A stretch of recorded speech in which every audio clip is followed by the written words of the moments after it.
समय की सबसे बड़ी सच्चाई ये है कि वो कभी किसी के लिए रुकता नहीं। हर दिन हम फोन नोटिफिकेशंस, मीटिंग्स और एंडलेस टू डू लिस्ट्स के बीच उलझे रहते हैं और फिर दिन के अंत में लगता है कि हमने बहुत कुछ किया पर कुछ भी इंपॉर्टेंट नहीं किया। अब सोचो, अगर हर दिन बस एक काम ऐसा हो जो सच में मायने रखता हो, वही काम जिस पर पूरा ध्यान जाए, वही काम जो सेटिस्फैक्शन दे। जेक नैप और जॉन जेरात्स्की की किताब मेक टाइम यही सिखाती है, कैसे हम डिस्ट्रैक्शन से बचकर अपने दिन का कंट्रोल वापस पा सकते हैं। यह किताब प्रोडक्टिविटी को वर्शिप नहीं करती बल्कि इंटेंशन से जीना सिखाती है। तो चलो इस वीडियो में समझते हैं कि कैसे हम हर दिन के लिए एक क्लियर हाईलाइट चुन सकते हैं, फोकस बना सकते हैं, अपनी एनर्जी रिचार्ज कर सकते हैं और दिन के अंत में ऑनेस्टली रिफ्लेक्ट कर सकते हैं। क्योंकि टाइम मैनेज करने का जमाना गया, अब जरूरत है माइंड मैनेज करने की। जैक नैप और जॉन जेरात्स्की द्वारा लिखित मेक टाइम उन सभी लोगों के लिए एक मस्ट रीड किताब है जो अपने सपनों की लाइफ जीने के लिए टाइम का सही इस्तेमाल करना चाहते हैं। ये दोनों ऑथर्स, जो खुद प्रोडक्टिविटी एक्सपर्ट्स हैं, कुछ ऐसी स्ट्रैटेजीज बताते हैं जो आपको सच में टाइम क्रिएट करने और अपने गोल्स को अचीव करने में मदद करती हैं। अपने टाइम पर कंट्रोल पाने के लिए ये किताब अभी पढ़ना शुरू करें। क्या आपने नोटिस किया है कि हमारे कुछ दोस्त हमेशा बिजी रहते हैं? वे कोई खास काम नहीं कर रहे होते, लेकिन फिर भी हर वक्त कहेंगे बिजी हूं।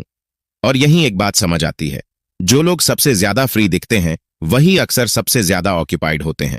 फर्क सिर्फ इतना है कि वो अपना टाइम उन चीजों में लगा रहे हैं जो ना तो लाइफ में मीनिंगफुल हैं और ना ही उनके पर्सनल ग्रोथ में कोई मदद करेंगी। आज हम एक ऐसी किताब के बारे में बात करने जा रहे हैं जो आपको इस मुद्दे का सोल्यूशन समझने में मदद करेगी कि आखिर समय का सही यूज कैसे करें, टाइम मैनेजमेंट कैसे करें और इंपॉर्टेंट चीजों को कैसे प्रायोरिटी दें ताकि हम लाइफ में अनलिमिटेड ग्रोथ के साथ आगे बढ़ सकें। आज हम जैक नैप और जॉन जेरात्स्की द्वारा लिखित book make time, how to focus on what matters every day के बारे में बात करेंगे। इस बुक में ऑथर्स हमें बताते हैं कि हम अपने टाइम को बेटर तरीके से कैसे कंट्रोल कर सकते हैं। हमारे पास सभी जरूरी काम पूरे करने के लिए 24 घंटे होते हैं। जेक नैप और जॉन जेरात्स्की द्वारा बताई गई स्ट्रैटेजीज से आप हर दिन ज्यादा मोटिवेटेड महसूस करेंगे। अब सवाल यह है, आपके दिन में कौन सी एक्टिविटी, कौन सा मोमेंट या कौन सी अचीवमेंट सबसे ज्यादा इंपॉर्टेंट है? इन्हें पहचानना ही गेम चेंजर है। इन्हें आइडेंटिफाई करने के 3 सिंपल तरीके हैं। सबसे जरूरी, आज की सबसे इंपॉर्टेंट चीज क्या है जो आपको करनी चाहिए? संतुष्टि, ऐसा कौन सा टास्क है जिसे पूरा करके आप फुलफिल्ड महसूस करेंगे? खुशी, जब आप आज के बारे में सोचते हैं तो कौन सी चीज आपको जेन्युइनली खुशी देती है? एक अच्छे डेली हाईलाइट को पूरा करने में करीब 1 से 1.5 घंटे लगते हैं। अब आपको डेली हाईलाइट चुनना शुरू करना होगा। इसके लिए कुछ स्मार्ट तरीकों से आप उन्हें आइडेंटिफाई और सिलेक्ट कर सकते हैं। पहले उस एक्टिविटी को टाइप करना शुरू करें जिसे आप करना चाहते हैं। हर दिन नया हाईलाइट लेना जरूरी नहीं है, आप इसे रिपीट भी कर सकते हैं। आप एक लिस्ट बना सकते हैं उन चीजों की जो आपके लिए लाइफ में इंपॉर्टेंट हैं और फिर उनमें से टॉप प्रायोरिटीज चुन सकते हैं। अगर आपके पास कई बड़ी चीजें हैं तो उन्हें एक सिंगल हाईलाइट में कंबाइन कर सकते हैं ताकि दिन का बेस्ट यूज हो सके। आप एक जेनेरिक लिस्ट भी बना सकते हैं जिसमें वो टास्क्स हों जो आप किसी भी दिन करना चाहें। आप 5 दिनों तक एक ही चीज को हाईलाइट करके उसे स्टेप बाय स्टेप पूरा कर सकते हैं। अब बात आती है कि इन हाईलाइट्स के लिए टाइम कैसे निकाला जाए। कुछ आसान टेक्निक्स जो आपको इसमें हेल्प करेंगी। सबसे पहले अपने कैलेंडर में एक इवेंट क्रिएट करें। बस एक डेट तय करके ही आप उस टास्क के लिए कमिटेड हो जाएंगे। अपने कैलेंडर में खाली स्लॉट्स को खाली ही रखें, उन पर कोई दूसरा काम असाइन ना करें ताकि वहां आप अपने हाईलाइट्स डाल सकें। अगर कैलेंडर पहले से भरा हुआ है तो जरा सोचें, क्या किसी मीटिंग या काम का टाइम रिड्यूस किया जा सकता है? अगर कोई काम जेन्युइनली जरूरी नहीं है तो खुद से पूछिए, क्या यह कैंसिल हो सकता है? कम प्रायोरिटी वाली एक्टिविटीज के लिए कमिटमेंट न करें। अगर मन नहीं है तो ना कहना सीखिए। हर काम के लिए प्लान पहले से बना लें, वरना आप हर बार डिसाइड करते रहेंगे कि अगला स्टेप क्या हो। इससे फोकस टूटता है और एनर्जी वेस्ट होती है। अगर दिन में समय नहीं मिलता तो सुबह जल्दी उठकर या रात को देर से भी हाईलाइट कर सकते हैं, जो आपके स्केड्यूल से बेटर मैच हो। आपको यह भी पता होना चाहिए कि कब रुकना है। ज्यादा काम करने से बर्नआउट हो सकता है। हफ्ते में कुछ समय खाली छोड़िए ताकि आप रिचार्ज हो सकें। जब आप अपने डेली हाईलाइट को पूरा करते हैं तो आप सिर्फ जरूरी काम नहीं करते बल्कि सेटिस्फैक्शन और हैप्पीनेस भी पाते हैं। मेक टाइम यानी कॉन्शियसली अपने दिन में उस चीज के लिए टाइम निकालना जो सच में मैटर करती है। जब आप हाईलाइट की हैबिट डाल लेंगे तो आपका काम टाइम पर होगा और बाकी चीजों के लिए भी आपके पास स्पेस बची रहेगी। इसलिए पहला स्टेप क्लियर है। टाइम मैनेजमेंट की शुरुआत हाईलाइट से करें। स्टेप 2, फोकस दूसरा एलिमेंट है। फोकस हमारी लाइफ में कई ऐसी चीजें होती हैं जो हमारा ध्यान भटका देती हैं, और जब अटेंशन हटता है तो हमारा टाइम भी धीरे धीरे वेस्ट होने लगता है। कई बार हम डिस्ट्रैक्शंस में इस हद तक फंस जाते हैं कि बाहर निकलना मुश्किल हो जाता है। सोशल मीडिया इसका सबसे बड़ा एग्जाम्पल है। ये हमेशा हमारे पास रहता है, एंटरटेनमेंट रेडी, लेकिन यही चीजें हमें हमारे मेन काम से दूर कर देती हैं। अगर आप सच में अपने हाइलाइट्स पर पूरा फोकस करना चाहते हैं तो सबसे पहले आपको अपने फोन को कंट्रोल करना सीखना होगा। फोन ही सबसे बड़ी डिस्ट्रैक्शन बन चुका है, और अगर आपने इसे स्मार्ट तरीके से हैंडल करना सीख लिया तो आपका आधा काम तो वैसे ही आसान हो जाएगा। कुछ आसान तरीके जिनसे आप अपने फोन पर कंट्रोल पा सकते हैं। मोबाइल को ऐसे यूज करें जैसे वो सिर्फ एक टूल हो, किसी इमोशन के साथ अटैच मत होइए। चाहे एक दिन के लिए, एक हफ्ते या एक महीने, ट्राई कीजिए कि ऐप्स का यूज सिर्फ तभी करें जब सच में जरूरत हो। हर बार सोशल मीडिया ऐप से लॉग आउट करें। इससे हर बार लॉग इन करने का एफर्ट आपको खुद से पूछने पर मजबूर करेगा कि क्या वाकई इसकी जरूरत है। अपने फोन की सारी नोटिफिकेशंस बंद कर दीजिए। जब बज ही नहीं होगा तो आप नेचुरली डिस्ट्रैक्शन से बचे रहेंगे। होम स्क्रीन को खाली रखें, कोई वॉलपेपर या कलरफुल आइकॉन्स ना हो। जब भी आप फोन खोलेंगे वो खाली स्क्रीन एक पॉज जैसा इफेक्ट देगा। कलाई घड़ी पहनना शुरू करें ताकि बार बार टाइम देखने के लिए फोन उठाने की जरूरत ना पड़े। इससे आप अनजाने में होने वाले स्क्रोलिंग से भी बच जाएंगे। अगर पॉसिबल हो तो काम करते समय फोन को किसी दूसरी जगह रखिए या घर पर कोई फिक्स्ड स्पॉट बना लीजिए जहां फोन रखा रहे। इससे बार बार ध्यान भटकने की संभावना कम हो जाती है। जब आप अपने फोन को कंट्रोल करना सीख लेंगे तो सोशल मीडिया की लत भी कम हो जाएगी और आप अपना प्रीशियस टाइम उस जगह खर्च कर पाएंगे जहां उसकी सबसे ज्यादा जरूरत है। फोकस को बनाए रखना ही वो की है जिससे आप डिस्ट्रैक्शन से बाहर निकलकर अपने रियल गोल्स पर काम कर सकते हैं। अनंत पूल से दूरी बनाए रखें। इन्फिनिटी पूल यानी वो एंडलेस आकर्षण जहां आप एक बार गुस्से नहीं कि बाहर निकलना मुश्किल हो जाता है। इसका कोई एंड नहीं होता। जैसे कि Instagram reels, YouTube shorts, Netflix bingeing, आप बस स्क्रॉल करते रहते हैं, देखते रहते हैं और पता ही नहीं चलता कि टाइम कहां चला गया। अगर आप अपना फोकस बनाए रखना चाहते हैं तो सबसे पहले आपको इन इन्फिनिटी पूल से दूर रहना सीखना होगा। कुछ छोटे छोटे एक्शंस आपकी मदद कर सकते हैं। सुबह सुबह फोन उठाते ही सोशल मीडिया ऐप्स या गेम्स से दूर रहिए। दिन की शुरुआत ही डिस्ट्रैक्शन से करना सबसे बड़ा ट्रैप है।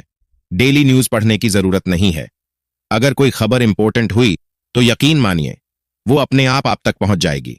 अगर पॉसिबल हो तो जब आप किसी इंपॉर्टेंट काम में बिजी हो तो इंटरनेट को टेम्पोरेरली ऑफ कर दीजिए। ऑफलाइन रहना भी कभी कभी जरूरी होता है। अब बात करते हैं एक और बिग डिस्ट्रैक्शन की, ईमेल। बहुत से लोग दिन का काफी टाइम ईमेल चेकिंग में वेस्ट कर देते हैं, जबकि स्मार्ट तरीके से इसे मैनेज किया जा सकता है। ईमेल्स दिन के एंड में चेक करें ताकि आपका प्राइम फोकस टाइम सिर्फ मेन कामों के लिए रहे। इनबॉक्स को वीक में एक बार पूरी तरह क्लीन करें। पुराने मेल्स डिलीट करें या आर्काइव में डालें। हर ईमेल का जवाब तुरंत देना जरूरी नहीं है। अगर किसी को अर्जेंसी होगी तो वो आपको कॉल या मैसेज करके भी कांटेक्ट कर सकता है। टीवी। एक और classic infinity pool TV shows की खासियत होती है कि वो हाफ वे छोड़ना मुश्किल होता है। एक एपिसोड खत्म नहीं होता कि अगला शुरू हो जाता है। इससे आपका ढेर सारा टाइम क्वाइटली वेस्ट हो जाता है। इससे बचने के लिए कुछ सिंपल गाइडलाइंस अपनाएं। न्यूज सिर्फ टीवी से मत देखिए।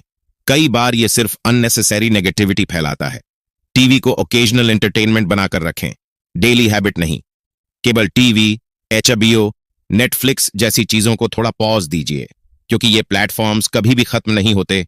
कंटेंट की भरमार है और आपका टाइम क्वाइटली खपता चला जाता है। फोकस बनाए रखने के लिए आपको एक फ्लो क्रिएट करना होगा। ऐसा फ्लो जो डिस्ट्रैक्शन से दूर रखे और आपको अपने मेन काम की तरफ नेचुरली खींचे। इसके लिए कुछ बातें ध्यान में रखें। लोगों को परेशान करने से रोकने के लिए हेडफोन और बंद दरवाजे का उपयोग करें।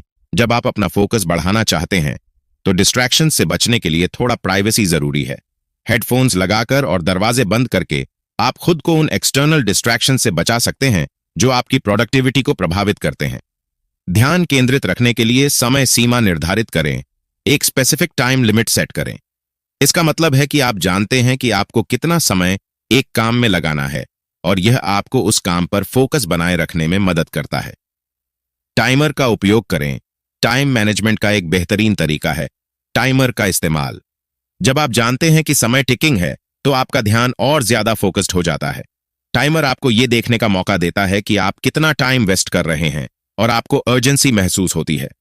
कंप्यूटर के बजाय कागज पर लिखने पर ज्यादा ध्यान दें। कंप्यूटर में बहुत सारी डिस्ट्रैक्शंस होती हैं। जब आप कागज पर लिखते हैं तो आपका पूरा ध्यान उस काम पर रहता है, क्योंकि कंप्यूटर में कई दूसरी ऐप्स और नोटिफिकेशन आपका ध्यान भटका सकती हैं। केंद्रित रहो। एक बार जब आप फोकस कर लेते हैं तो इसका मतलब यह नहीं है कि आप आराम से बैठ जाएं। आपको हमेशा फोकस बनाए रखना होता है और इसके लिए कुछ टेक्निक्स अपनानी पड़ती हैं। अपनी सांस पर ध्यान केंद्रित करें। जब भी आपका ध्यान भटके तो अपनी सांस पर ध्यान दें। यह एक बहुत अच्छा तरीका है खुद को वापस उस काम पर लाने का जिस पर आप ध्यान दे रहे थे। आप जो कर रहे हैं उसके प्रति प्रतिबद्ध रहें। जब आप किसी ऐसे काम को करते हैं जो आपको पसंद हो तो फोकस बनाए रखना आसान होता है। अगर आप किसी काम में दिलचस्पी रखते हैं तो स्वाभाविक रूप से उस पर ध्यान केंद्रित होगा।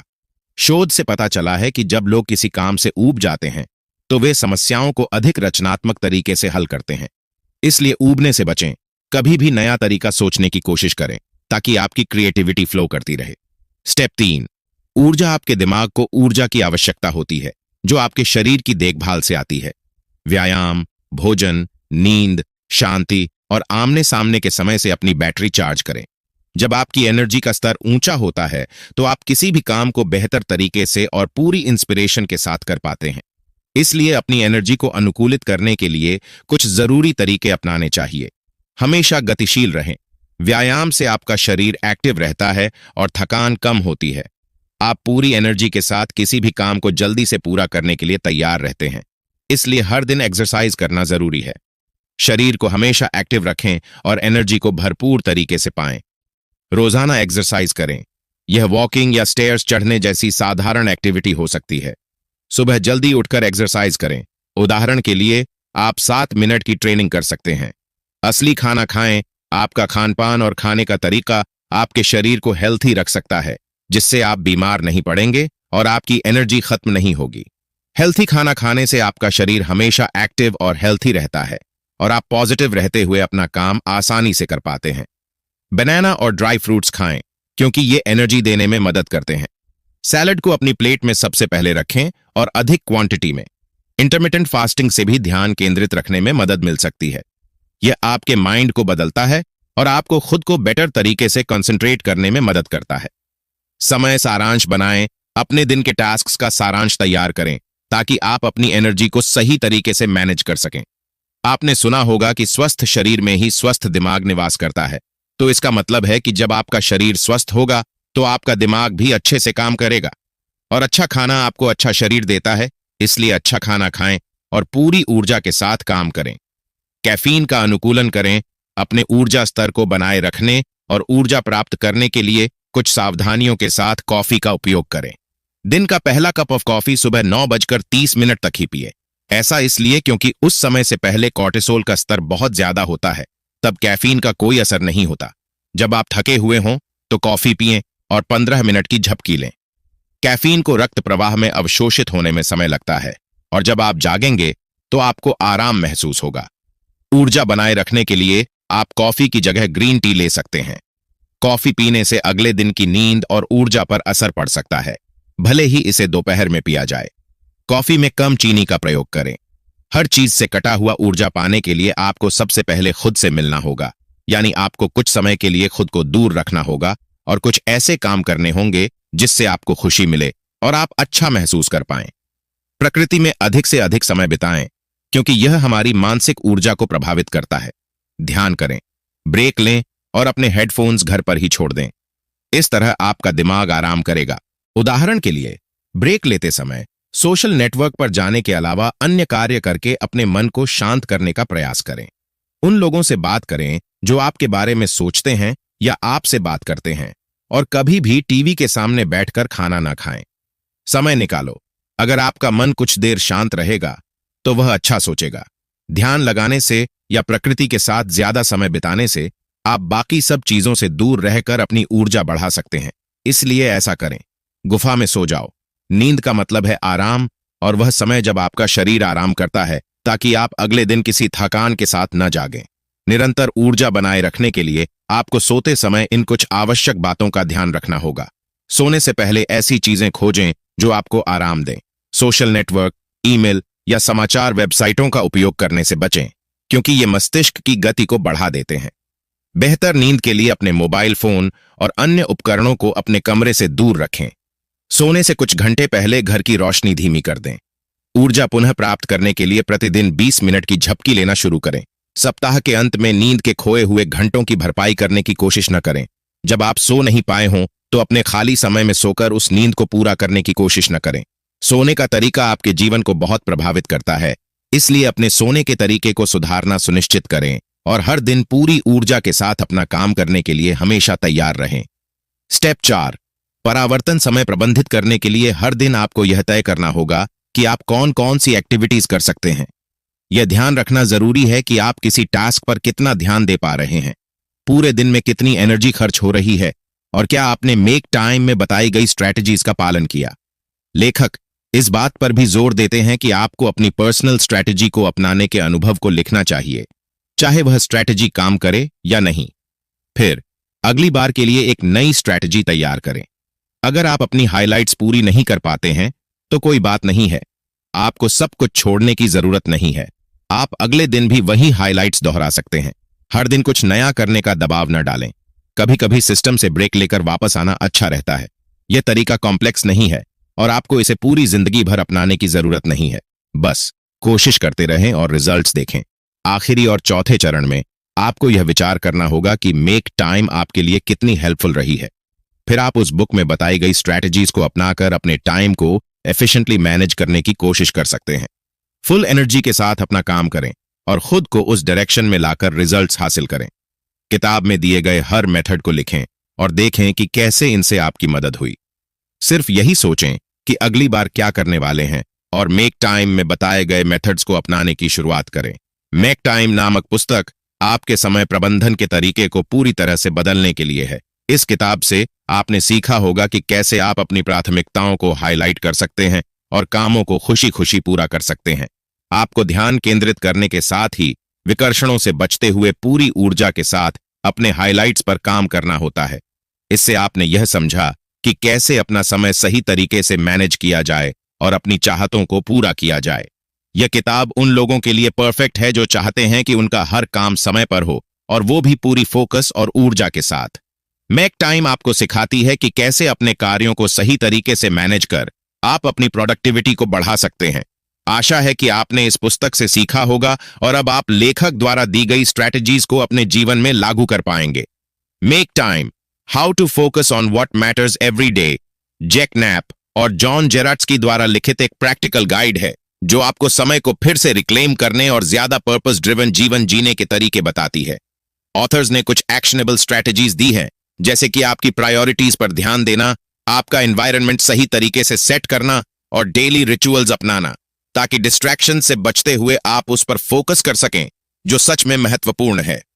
यह बुक आपकी डेली रूटीन को संतुलित और मीनिंगफुल बनाने के लिए वैल्यूएबल इंसाइट्स और प्रैक्टिकल एडवाइस देती है, जिससे आप अपने जीवन को अधिक पर्पस ड्रिवन और सैटिस्फाइड बना सकते हैं।